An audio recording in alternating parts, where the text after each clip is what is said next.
Hey everyone, it's the Action Hour. I'm Lindsay Baker, and today I'm here to tell you about a event that is going on at George Mason University, a bull riding event. And with me today, I have two people that are trying to make this not happen any longer. One is a student at the university, Rachel Nicoletta, and with her, an activist in the DC area, I believe, Jason Saltz, and they are here together to talk about this issue and hopefully to get some support. Thank you for being here, guys. So why don't we tell the viewers what is going on? How did this all come about? I'll start with Rachel, since you are a student at the school. Why don't you tell us what happened and how that, sorry, that's not Rachel. There we go. Why don't you tell us how this all started and what you did, etc. Yeah, so in I guess like fall 2018, I was a campus representative for PETA, so I was like doing like animal rights events on campus. And Jason, who lives in the area, brought up a bull riding event from professional bull riders who told me about the event that was happening in the fall. And so we both decided to work on it together to try to figure out how we are going to protest it.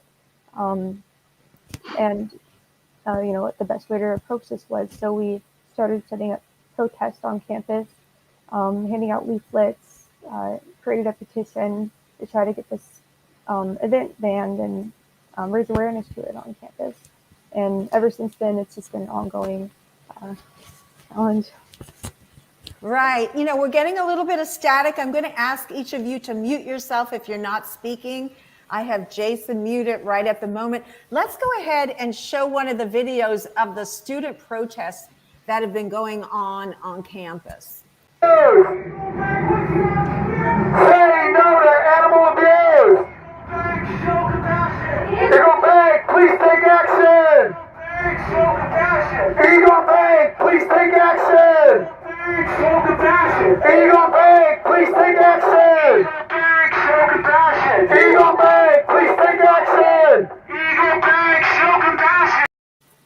So, let's see, I've got you muted. Jason, I'll ask you this question. That was actually the protest that was off campus, correct? Yes, that is later. One of the protests that was outside of one of Eagle Bank's retail branches in Washington, D.C. Right. And so you took part in that particular protest. Yes. Is that correct? Yes. Now, were you able to talk to anyone at the bank at that time in regard? Now, we should fill the people in for a little bit on this whole story, maybe, because people don't know what's going on. Actually, why we're talking about Eagle Bank is because they're the sponsor for the stadium at the school. Is that correct? Yes, they paid multiple millions of dollars to have their name put on the stadium on George Mason University. So you would think they have some influence on the school, so you went to talk to them. And Yeah. You also approached other individuals. Who else was approached? Rachel, why don't you take this one, since you were involved in that? Trying to unmute you here. Go ahead. Yeah, so we reached out to on campus, like the president on campus, trying to get their attention. But the president, it's a big campus, it's a big student population. The president doesn't take all like emails from students. So I just got redirected to like one of like the assistants of like the president. And I talked to her a little bit and she gave me some information from the stadium, but they only could give us so much, I guess. And so we reached out to them. We never really got fully in contact with the president on campus.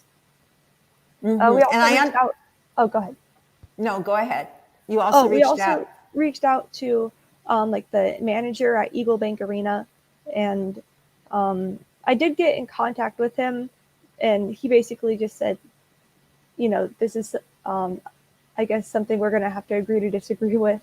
You know, as long as there's an audience willing to go to the events, they're going to keep organizing. So he said, as long as people are willing to go to the event, that means it's okay.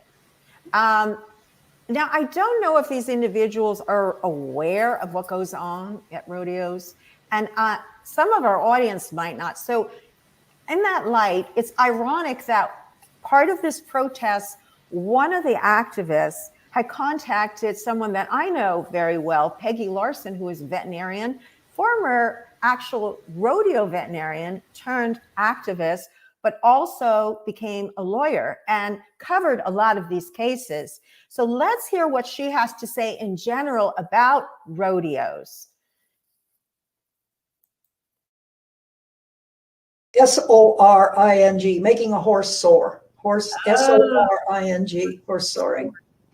It always amazes me, another new way to torture animals. People, oh gosh, I cut that a little too soon, but what she goes on to say. And the flank strap is the prime source of the bucking. Clip of the rodeo, and then we'll move.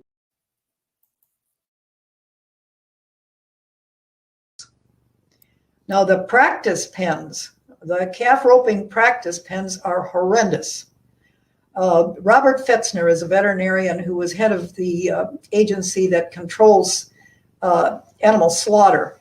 And for a while, he was the head veterinarian at the Cheyenne, Wyoming slaughter plant there. And he describes some of the issues in these animals that were sent to slaughter from the rodeo. And there were as much as 3 gallons of frank blood in their abdomen. There were ruptured organs. There were bruising. There were broken bones, the ligamentum nuchae, which holds the neck together. That was all stressed out of place. And the practice, he knows which ones of those came from practice pens because those were just horrendously injured. The practice pens are, nobody ever hears about them, but it's common sense that says, hey, if you're going to be good at something, you got to practice. Of course. And the fact that they allow them to use the same injured baby The babies, yes. over and over is just how, I mean, there's no way they don't know what they're doing. No, they don't care. Yeah, so that was Peggy Larson, veterinarian. I'm sorry for the earlier clip problem I was having, but that was Peggy Larson. And I realized some of the detractors from this story would say, oh, well, that was a calf. It's the same judgmental choices and decisions that are being made by these individuals. We'll see later in a clip that they actually admit that they know what they're doing is harming the animals. They were forced to take off one of the websites. We'll see this in the shark video. They were forced to take a comment they had on all their stuff where their animals love to perform for you in the rodeos. And after so much exposure came out of what's going on, they discreetly removed that from the website. I'm bringing this up for those who don't know how rodeos operate. We're hearing it, we're going to hear from another expert, but this woman, former rodeo veterinarian, is an expert. She's a veterinarian with legal experience. So having said that, having seen that, we'll start with Rachel. Rachel, having seen that, and I've got you muted, and for some reason, I'm having trouble unmuting you. There you go.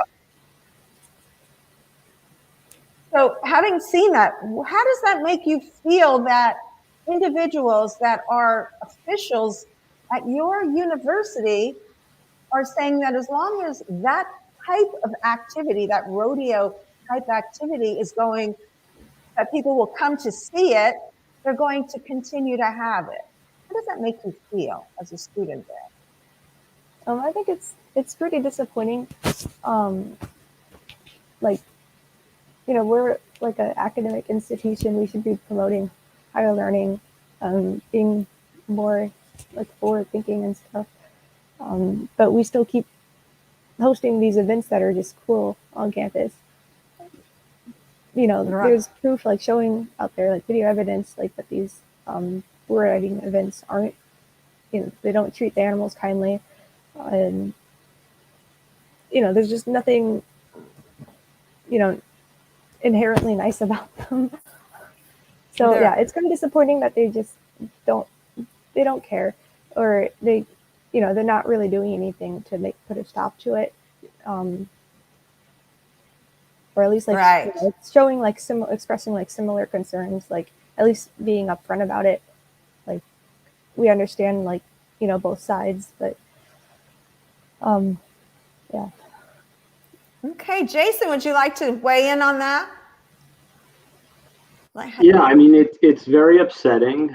The responses that we've heard, from the school is that it's legal, and as long as it's legal and people want to come, it seems that they're still going to continue with it. I do recall at one point back in 2019, some advice that was given to us was, well, maybe we need to work on getting the law changed. Exactly. Yes. So, but seeing that, and obviously anyone who sees that and has a heart and can really review it objectively can tell that this is something that's wrong, that these animals are being severely hurt. They're doing this against their will. They have no say. And this is one Right. of the events that, even though I'm an animal rights activist and I work on multiple different campaigns, this is one of the few ones where a whole bunch of non-animal rights activists, non-vegan colleagues and friends of mine wanted to get on board and say, okay, I'm going to write a letter because this is just so wrong. Right. Right. It doesn't fit into our community here in the DC area. Right. And if it's a matter of education, perhaps part of what your campaign it can be is to bring out. I think what the students were doing is wonderful. Kind of, I don't think it's called Cube of Truth, but it's like a Cube of Truth where they were showing so people without a shadow of a doubt can see what is going on. I do have another clip of Peggy Larson. I hope that it's going to play. Let's try it. Stressed out of place. And the practice, he knows which ones of those came from practice pens because those were just horrendously injured. The practice pens are, nobody ever hears about them, but it's common sense that says, hey, if you're going to be good at something, you got to practice. Of course. And the fact that they allow them to use the same injured baby They're babies, yes. over and over. I think we saw that clip already. I'm having a little difficulty today with the audio video, but it bears repeating. I do have another, I wanted to show also Shark, where this is specifically on bull riding. So I'm going to add this and let's play this.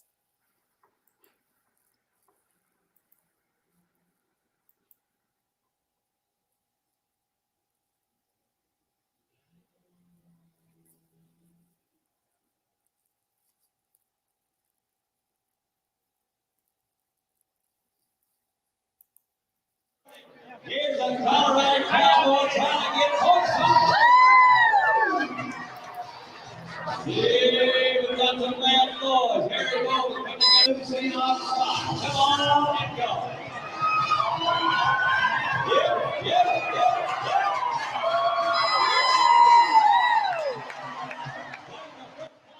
Bull riding. To hear a rodeo fanatic tell it, this is supposedly the most dangerous and exciting part of the rodeo. The bulls are unquestionably big. There's no getting around that. But are they the rank, mean killers rodeo people claim them to be? At first glance, they sure look like killers. But when you take a closer look, these bulls rarely try to hurt anyone. If they were trying, they'd be doing a whole lot of succeeding. The bulls want those tormenting buck straps tied around their flanks off, and they want the little creeps who are digging their spurs into their sides off. But you can't blame them for that. Once that's accomplished, the bulls mainly shake their heads and wiggle around and posture and hope that this might get them some personal space away from all the jerks who keep bothering them. Rodeo people, of course, claim that the wild and dangerous bull is trying to kill them. Rodeo people would have you believe that the bull fails only due to the incredible speed and agility of the rodeo clowns. Come on, folks. It's time to act like adults and look at this issue for what it really is. The rodeo, bull riding included, is just a Western-themed circus. The only part that's real in rodeo is the abuse of the animals. Here's some of the same bulls at the 2007 Cheyenne Frontier Days Rodeo.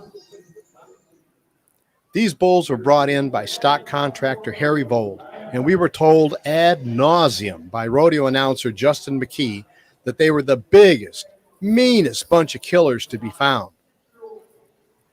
But they don't look like killers, do they? All right. Now, we can't just pretend that the bulls are like overgrown house cats. I mean, it's not as if you can just walk over and pet them, right?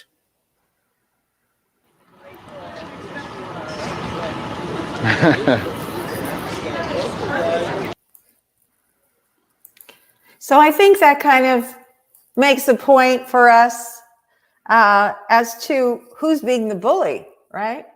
Only bullies ride bulls. That's what the activists say. Yeah.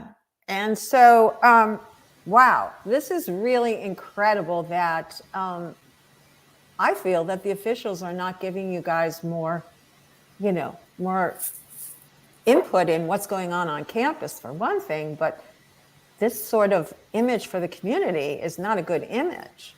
Have you heard from any of those camps, have you heard any positive support for what the students are trying to do and what the protesters now are involved as much as the students? We should mention that during COVID, it kind of, things got slowed down quite a bit like everything else. So tell the story about how you guys, the protests had started. I think, Jason, you were discussing this earlier. Why don't you take this? Sure. Well, it was 2019, and I saw an advertisement popped up somewhere for bull riding on George Mason University's campus, and I was pretty shocked because I know where the campus is, and I know this community. And I remembered that Rachel, fellow activist in the DC area, I was pretty sure she went there. So I forwarded her the advert for this bull riding event and sent it to her. And she indicated, hey, that's my school. This is horrible. I'm going to take care of it. I'll do something. And so she really took charge along with the George Mason Vegan Society at the time, and worked with some other activists and other students on campus and organized a bunch of things, including a few protests on the day that professional bull riders showed up. And they also did what you're seeing right now, which is a sort of a circle of silence where they had video of what bull riding is and the horror the bulls go through. And they handed out leaflets and spoke to people on campus and educated them about what exactly happens in bull riding, and educated them that, hey, this is actually happening on our campus. What was the students' reaction, Rachel? What was the students' reaction to when you guys started showcasing this? You were in the middle of town, on the campus area, and what were the people doing and saying? Students and people, what were the reactions? Honestly, I think most students could see it and kind of what's the word? Sympathize with the animal. Kind of understood, this doesn't necessarily seem right. I don't know if this is the form of entertainment I would personally go to. I think lots of students could agree. Lots of students are surprised they even had it on campus. Here, George Mason University, Northern Virginia, I guess probably most people would have thought this would be something, not done here. Right. And it just seemed kind of out of the blue. There are obviously some people that probably disagreed and were in favor of the bull riding things. But I think actually, I don't know, I thought there was a lot of people that, agreed or were just surprised. I was actually surprised by how many people were surprised. Yeah, we see here you've got 15,500, nearly 15,500 signatures. I'd say that some people agreed. Now we have to mention that those weren't all students. Of course, it was just not limited to students, but 15,500 people agree with you. That should be enough for I'm speaking from formerly being a professional in the education field, professor, and I remember our school, there was always surveys, ad nauseum almost, we felt, the faculty, I'm just kidding, but there were a lot of surveys, trying to find out how the students felt and really caring about how they felt. So this is surprising to me that more attention and consideration, and certainly just the fact of how terrible it is, the rodeos, I mean, you can see what happens, how that would be okay just because it's not against the law. By the way, we should show here where, if people want to take action, we hope you will share out the video, but also if you're just tuning in, we're talking now bull riding events, professional bull riding events taking place at George Mason University.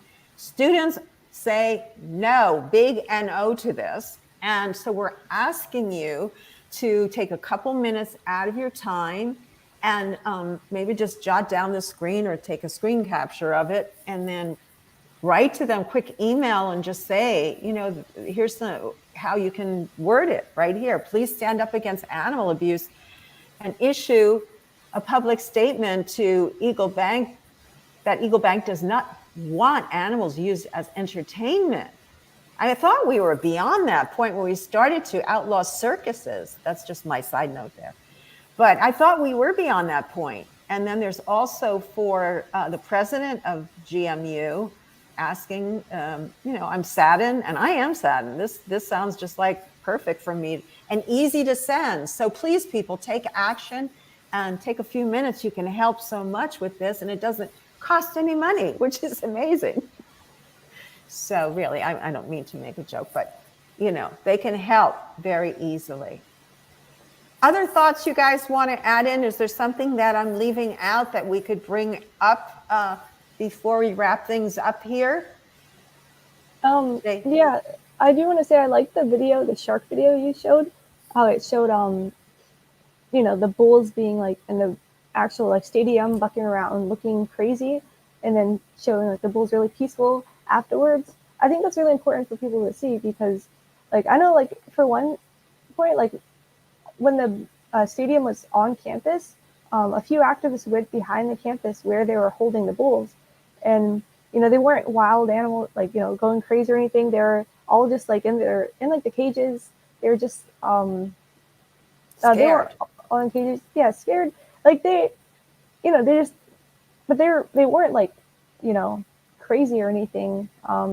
They just, honestly, if anything, they just looked kind of sad. But it's right.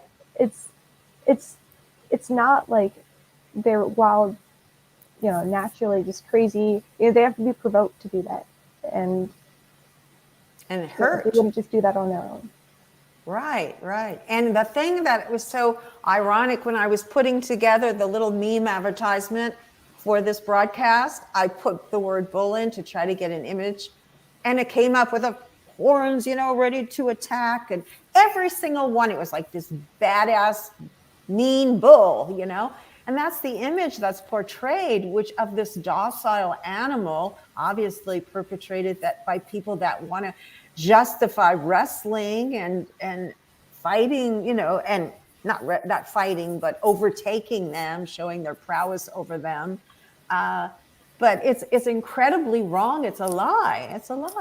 They're docile animals, and what makes them buck, as we know, is, and that was the video I couldn't play of Peggy's, is the flank strap. The flank strap and the spurs in their side is what makes them buck. So yeah, there's no place for this. There's no place for this at all, but let alone on our college campuses. No, as a citizen, I would say no. So what about you, Jason? Do you want to kind of say anything before we wrap things up? I'm trying to unmute you again. I'm having a little, there we go. I would say, yeah. Oops. Oh, there I am. Sorry. Yeah, a couple of things. First, myself, I've been to sanctuaries and been around bulls that are very docile and friendly and loving. I would also say that when we did some protests outside of the Eagle Bank branches in downtown DC, we had leaflets and we spoke to people, and people were pretty shocked and surprised that this is going on in the area. And it would be very helpful for those watching this if they could call and email Eagle Bank president and please ask very politely and kindly if you could please put out a public statement that you do not want events that utilize animals as entertainment at the arena that bears your name. And also reach out to the president of George Mason University saying that you wish George Mason University would put out a policy to no longer use animals as entertainment on campus. And that would be helpful for the bulls and any other animals going forward. This is an arena that prior to this used to host Ringling Brothers up till probably their last year of a show of existence. But it's really time to change. It's not something the students want, and it's not something the immediate community around here wants. So any help we can get from people watching this would be wonderful. Yes, and we do want to mention too that there is a petition. That petition is still in existence, and you can certainly go to this link, which will be at the top, along with, we will put this information for you at the top of our post for action. We always put action items at the top of our post after the show. So, and please share this out, folks. We really need you to get this word out. That is going to be the ammunition. That's going to be what's going to help. If you agree, and I think most people that see what is going on here, they don't agree with circuses. They don't agree with animals used as entertainment. So on these situations where we see this, we can't turn away. We need to move in closer, take action. And luckily, we can do a lot of it digitally, and it's very powerful and it changes things. So please take action. Any last words, anyone, before we wrap this up? Just thank you so much for having us. We definitely appreciate it.